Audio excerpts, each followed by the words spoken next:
Welcome to the Deep Dive.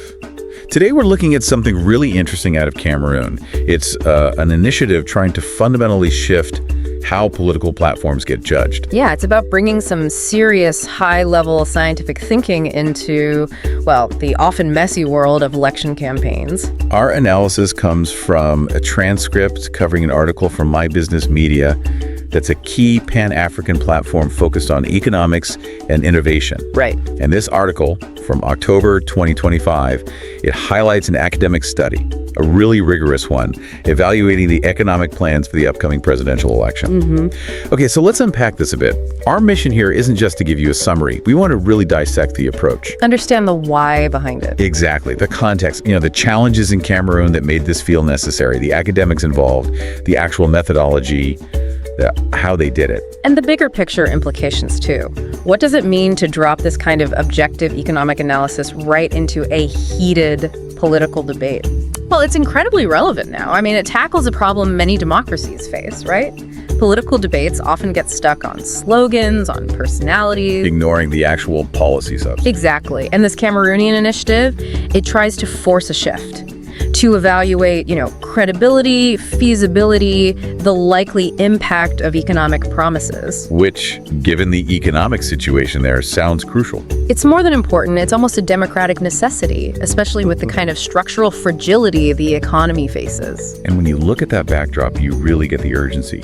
Our sources talk about a structurally fragile economy, heavily dependent on raw materials. Which means it's wide open to external shocks. Right. Commodity prices tank, global trade shifts, it hits hard. And you layer that onto huge social needs, jobs, education, healthcare, plus ongoing issues with governance and significant national debt.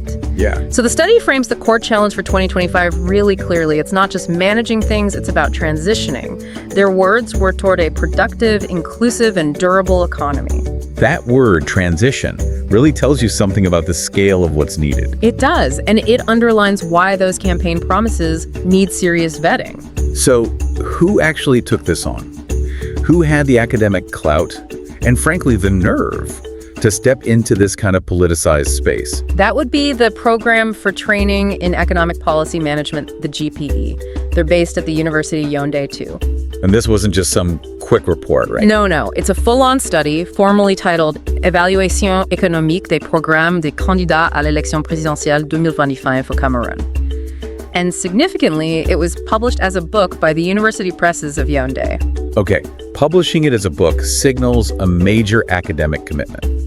This is meant to last, to be referenced. Definitely. It's about broad intellectual dissemination. And who are the key figures lending it that academic weight? Well, the general supervision came from Professor Bruno BEKOLO EBE. He's a professor of economics, a former university rector. Impressive credentials.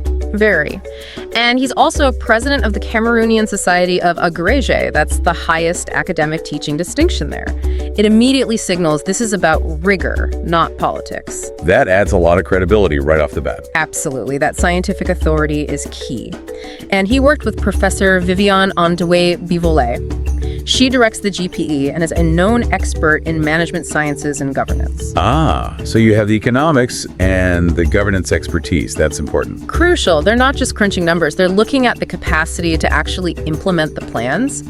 It's top-tier academic expertise applied directly to a live democratic issue. So interesting. And what's really fascinating is how clear the GPE was about why they did this. Their motivations were quite explicit. They weren't just like filling an analysis gap. Not just reacting, no, they were actively trying to cultivate maybe a more sophisticated political culture. Okay, let's get into those motivations. What drove this?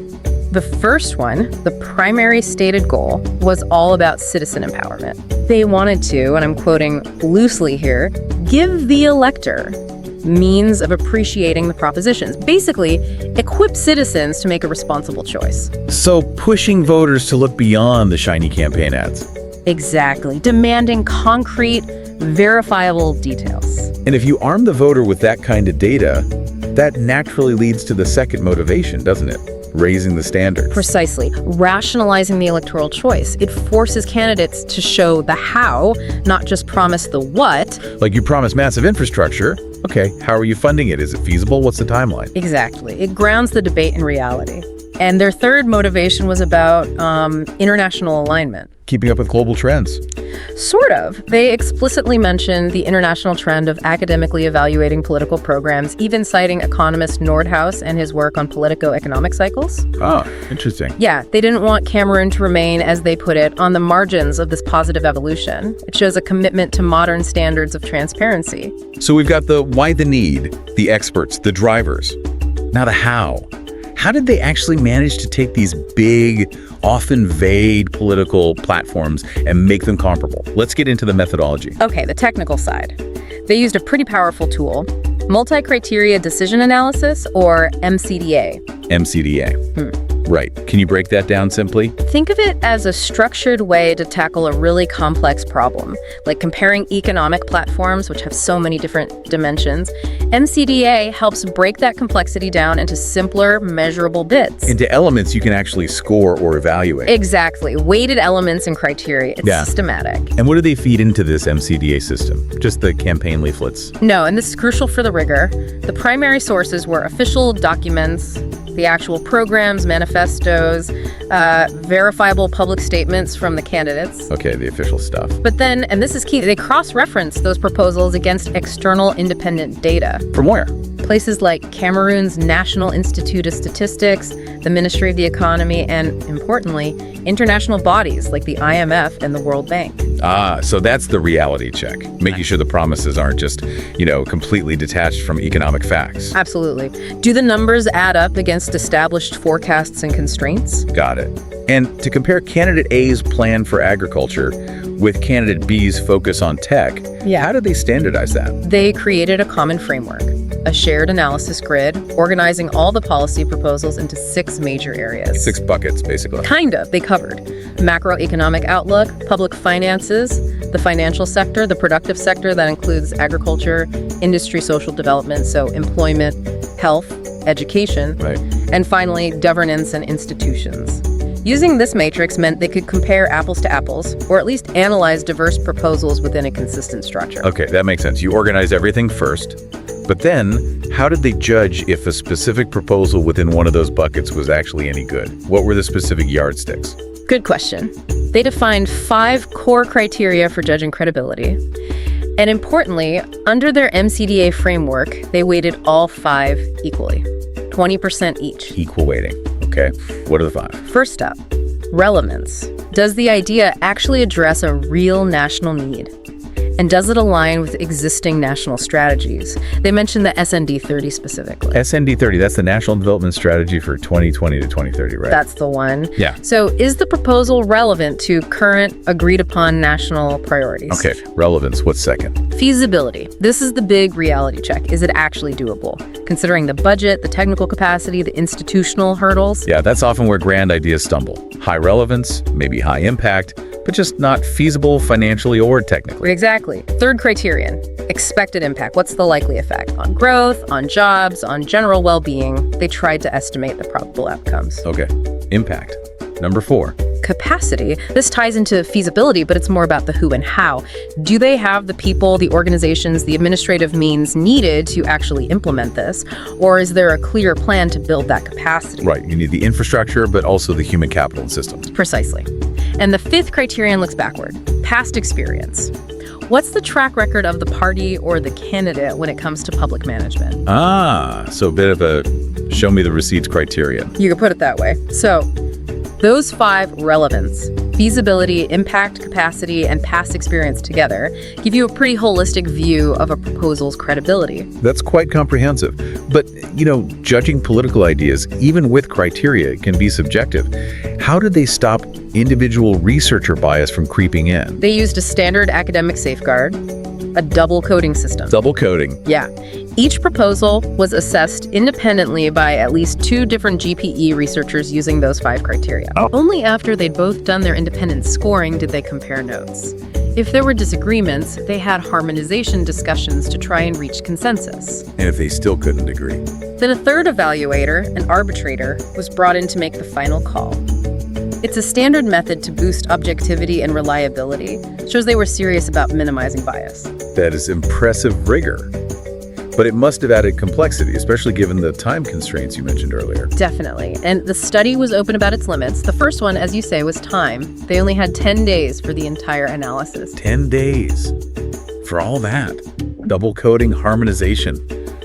That sounds incredibly tight. It's a breakneck pace. And while it shows efficiency, you do have to wonder, is there a risk that thoroughness gets a bit compromised under that kind of pressure? A fair question. Yeah. What was the other main limitation? The other big one was scope. Two major parties, the UNDP and the UDC, weren't included in the evaluation. Simply because, according to the study, their candidates hadn't provided detailed enough economic programs by the time the analysis had to be done. So while the analysis of those included was rigorous, the overall picture of the electoral field had gaps. Exactly. It's an incomplete comparison in that sense. But despite those limits, the time crunch, the missing parties. The main takeaway seems to be how groundbreaking this was for Cameroon. Absolutely. Our sources really emphasize that this was the first time such a rigorous, systematic, multi-criteria economic analysis grid was applied to presidential platforms there. That sets a huge precedent, doesn't it? Massive, both methodologically and politically. Methodologically, it proves this kind of advanced independent analysis can be done locally.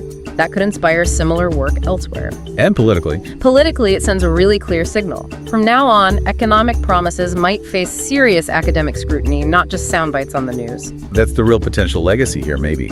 It could push future campaign teams to be more prepared.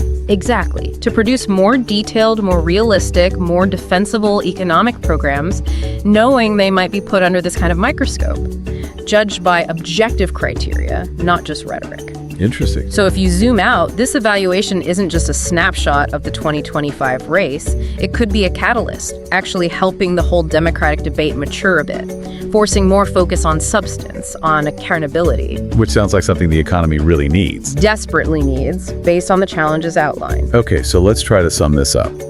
We've seen a really bold, quite sophisticated initiative from the GPE at Yaoundé II, using recognized experts, established methods like MCDA. Yeah, to provide this unprecedented comparative tool for the election, setting a new benchmark for accountability, really. It definitely marks a significant step towards maybe more transparency and substance in political talk. It provides the analytical tools, empowers voters, and raises the bar for candidates. That's a positive step. But the study provides the tool.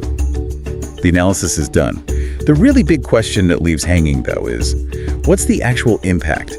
Does this kind of complex analysis truly influence how people vote in the end? That's the million-dollar question, isn't it? And maybe looking even further ahead, could this kind of methodical, university-driven evaluation model be something other African nations could adopt as a way to strengthen accountability in their own elections? Could this be a template? It's certainly something worth thinking about. Definitely something for you, our listeners, to mull over.